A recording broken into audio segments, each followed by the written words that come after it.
When I first began my journey to becoming an architect, I inadvertently created impossible architecture. That is, architecture whose sole purpose is to manipulate space, regardless of rules and physical restraints. I made extensive cantilevers, openings to nowhere, unwalkable paths, but they were all impossible. As I learned more and more rules and restrictions were placed upon the designs. Now, gravity needed to be taken into consideration. Openings needed to make sense. Actual hallways were introduced, and they had a final destination. And now, 3 years later, I've created something that is the closest thing to actually getting built for the first time. But those first few models and drawings I created were never wrong. In fact, they were never really impossible. Yes, they were all the things that made it inhabitable, but they could still be created, and even as a sculpture. And they were. I have the models right next to me, and they live as a physical thing, adhering to mass, matter, and gravity. That begs the question, what is impossible architecture? What makes something truly unbuildable but architectural at the same time? A better question would be, what medium can be used to experience this architecture? Space is very physical. Yes, it can be somewhat experienced through word of mouth and imaging, but that can only go as far as your own imagination. So what medium can allow us to experience something unbuildable and actually have the capacity to build it?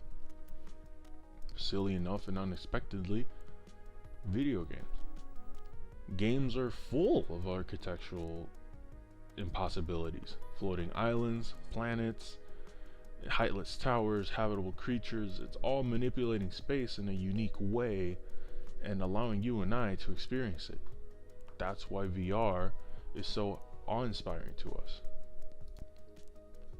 But if there are so many games that use this, why bring up the subject at all?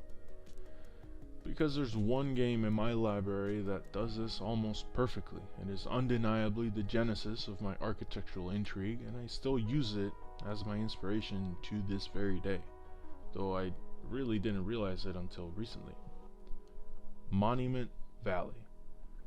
Released in 2014 by Team Us2, I was 15 when I first played the game, and it got me emotionally and awoke a love for architecture and design. The game is completely silent other than ambiance and a beautiful surreal soundtrack, but there's something that where it really shines is what the game is. A love letter to architecture. It's very simple gameplay, tap to get to the end. How you get there is specifically designed and meticulously perfected to give you an experience that feels like you uncovered a hidden truth. How strange that this is what I was taught to always strive for when creating architecture. A fixed experience that is subtly trying to guide the audience to a common goal. I've used this in every building and every model I have made since my very first one. And here, Us2 created a game that perfectly encapsulated great and effective architecture in an impossible way, with a medium that allows us to experience it as it was intended. As you go through the game, you uncover more and more complex geometry. In Chapter 3, it starts with a relatively normal structure, but as you go deeper, the structure becomes untraversable. There is a path, and when set aside the rules of reality, then it becomes clear. Chapter 4 is full of seemingly impossible paths, but with, again, rules set aside, you can go through. You travel sideways, upside down, but you always reach the end. The final chapter is a collection of rooms that seemingly cross dimensions and travel to different complex and impossible paths and rooms, to end in the final display of a physically unreachable goal made possible through intuition and imagination.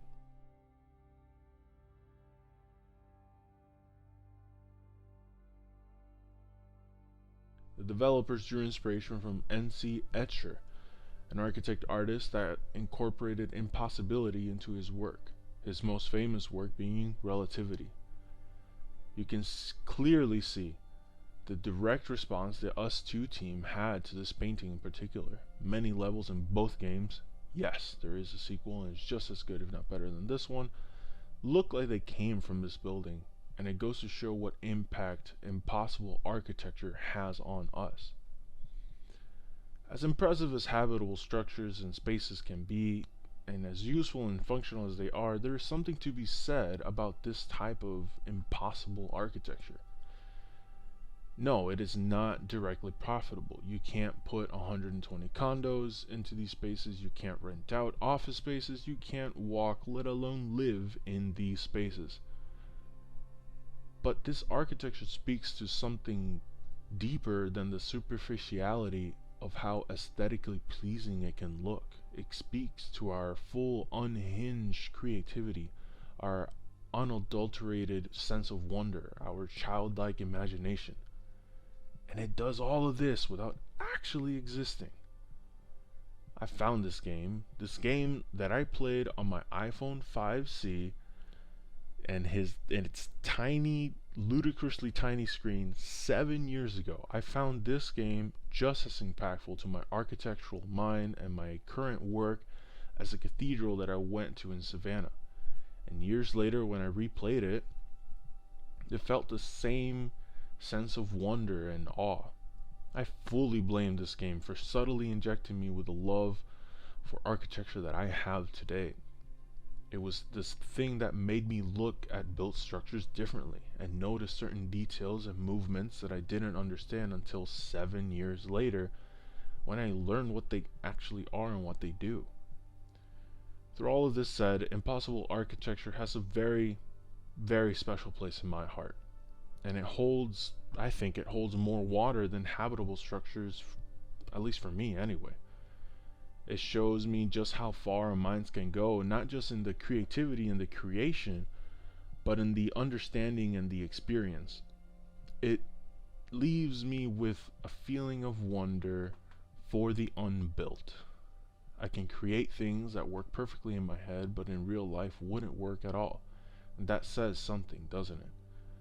It almost makes me want to keep my designs impossible and unbuilt, because I know that I will always have that sense of childlike wonder and love for the impossible every time I look at and I study them.